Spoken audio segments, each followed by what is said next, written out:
अस्सलाम वालेकुम dear students, कैसे हैं आप सब। My name is Anam Rabbani and I am your teacher of social studies for grade 6। बच्चों, हम पढ़ रहे थे chapter number 1 our country in the world. So let's continue with our chapter. So we were talking about certain geographical terms. आज हम बात करेंगे planes के बारे में। प्लेन्स होते हैं मैदानी इलाके। Areas of flat land at lower levels, यानी कि इनकी जो हाइट है that is usually lower level पे होते हैं and they are generally flat. Some are at sea level और स्लाइटली हायर। कुछ सतह समंदर जितने होते हैं एट सी लेवल और स्लाइटली हायर या थोड़े से ऊंचे, यानी कि हाइट सतह समंदर से थोड़ी सी ऊपर होती है। Plains are important as this is where most farming takes place. अब मैदानी इलाके बहुत ही ज़्यादा इम्पोर्टेंट होते हैं किसी भी कंट्री के लिए। क्यों?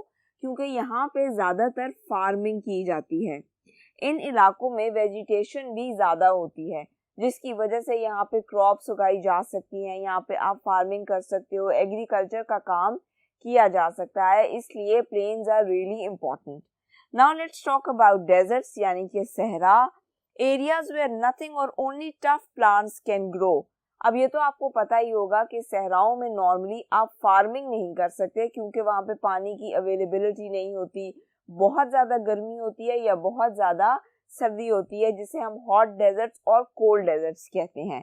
और only tough plants can grow, और अगर कोई प्लांट्स वहाँ पे ग्रो करते भी हैं तो वो बहुत टफ होते हैं, वो एग्रीकल्चरल प्लांट्स नहीं होते। जैसे आप कैक्टस ले लो, वो ग्रो करेगा और उनकी भी खासियत होती है, वो बने हुए ही इस तरह होते हैं कि उनके मोटे मोटे लीव्स होते हैं जो कि पानी अपने अंदर स्टोर कर सकते हैं। इसके अलावा उनकी रूट्स जो हैं वो दूर तक फैलती हैं पानी की तलाश में। तो ये कुछ खास कैरेक्टरिस्टिक्स होती हैं उन प्लांट्स की जो कि डेजर्ट्स में ग्रो करते हैं। Hot deserts where the temperature is very high during the day.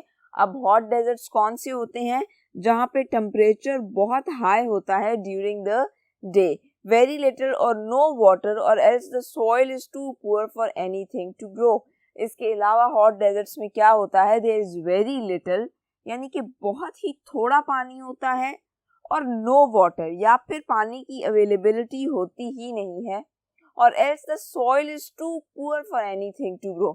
और अगर आपको कहीं पर थोड़ा बहुत पानी मिल भी जाए तो वहाँ की जो मिट्टी होती है that is too poor, उसकी क्वालिटी इतनी अच्छी नहीं होती कि आप उसके अंदर फार्मिंग कर सको या कोई खास प्लांट उगा सको। That is of too poor quality. Cold deserts called tundra where the climate is too cold for vegetation. इसके अलावा मैंने आपको थोड़ी देर पहले बताया कि हॉट डेजर्ट्स होते हैं और कोल्ड डेजर्ट्स भी होते हैं। ये एक जनरल कंसेप्ट है कि सहरा सिर्फ गर्म ही होते हैं, वहां पे सिर्फ गर्मी ही पड़ती है। But there are cold deserts as well. ऐसे डेजर्ट्स, ऐसे सहरा भी हैं जहाँ पे शदीद ठंड होती है।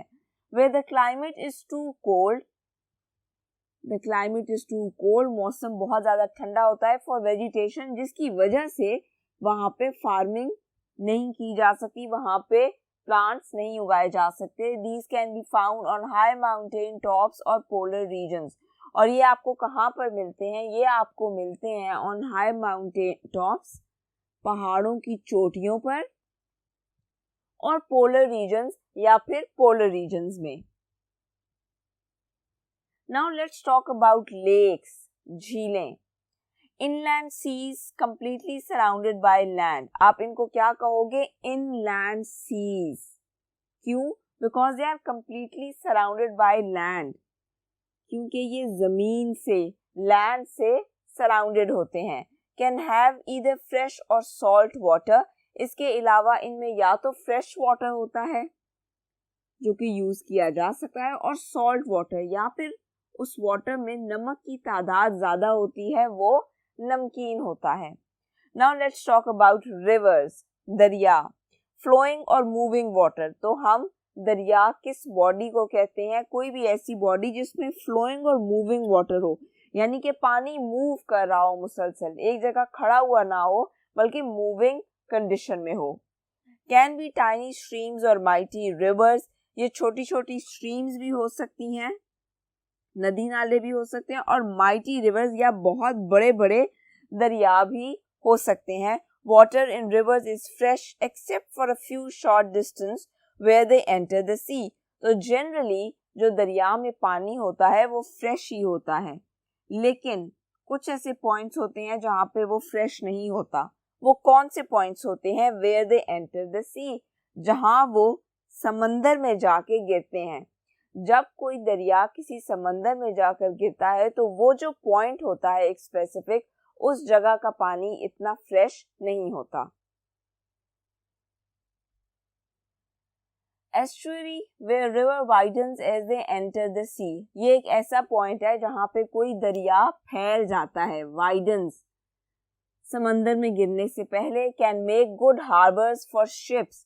और ये एक ऐसी जगह है जहाँ पे शिप्स खड़ी की जा सकती हैं, एक अच्छी बंदरगाह बनाई जा सकती है. आप एस्चुरी की पिक्चर अपनी स्क्रीन पर देख सकते हो ताकि आपको बेहतर तरीके से आइडिया हो जाए कि एक्चुअली ये क्या जियोग्राफिकल टर्म है. Now let's study about delta.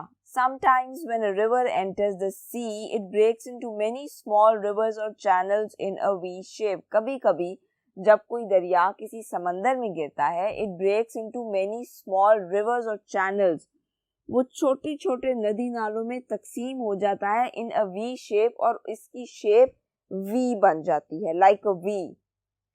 The land here can be very fertile. और यहाँ का जो लैंड है that could be very fertile, बहुत जरखेज भी हो सकता है.